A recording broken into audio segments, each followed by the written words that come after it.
Assalamualaikum semuanya. Ada beberapa ritual paling mengerikan yang terjadi di suku pedalaman Indonesia. Seperti yang kita ketahui bahwa tanah air mempunyai berbagai suku bangsa yang tersebar dari Sabang sampai Merauke. Terungkap bahwa Indonesia terdiri atas 300 kelompok etnik atau lebih tepatnya 1340 suku bangsa. Setiap suku yang berada di pulau-pulau Indonesia mempunyai tradisi atau ritual yang berbeda-beda.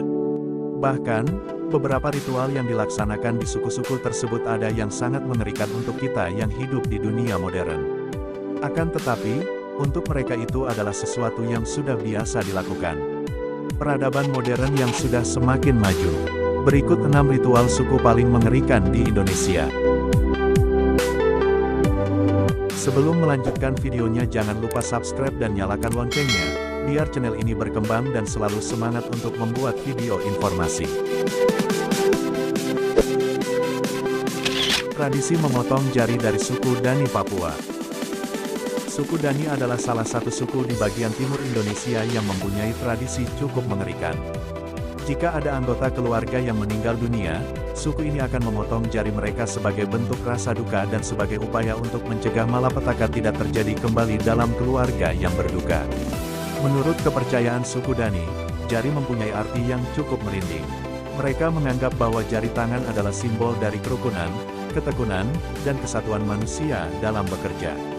Itulah mengapa, jari menjadi bagian tubuh yang sesuai untuk menggambarkan kehilangan dalam kesatuan keluarga. Alat yang biasa dipakai untuk memotong jari umumnya memakai kapak atau parang, ada juga yang menggigit ruas jari sampai putus. Saat ini, suku Dani sudah mulai meninggalkan ritual tersebut karena masyarakatnya sudah mulai mengenal Tuhan dan agama. Saat ini, hanya tinggal sejumlah orang yang jarinya terpotong karena melakukan tradisi tersebut di masa lalu.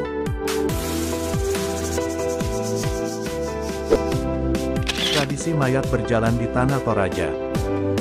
Tentunya sudah banyak orang yang mengenal dengan tradisi yang dilakukan di Tanah Toraja, Sulawesi.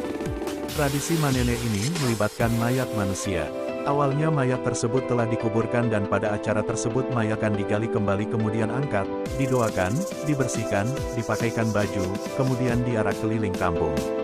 Setelah acara ini selesai, mayat tersebut akan dikembalikan ke dalam peti mati dan ritual ini dilaksanakan setiap 3 tahun sekali pada bulan Agustus.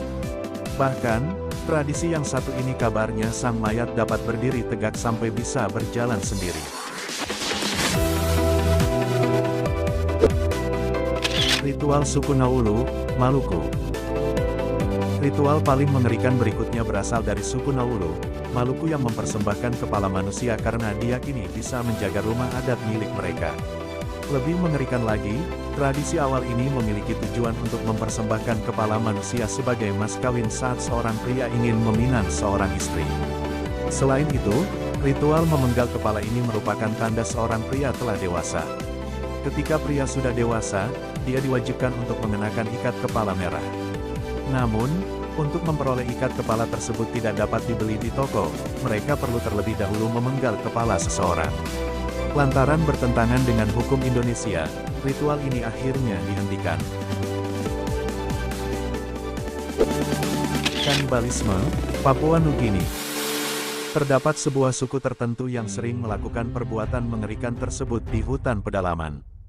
Tercatat beberapa tahun yang lalu, ada sebuah laporan yang memperlihatkan praktik kanibalisme oleh suku Korowai di Papua Nugini.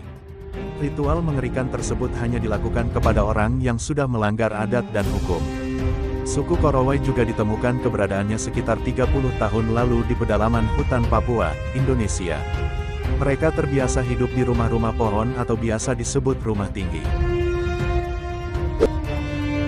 Tradisi Ngayau, Kalimantan.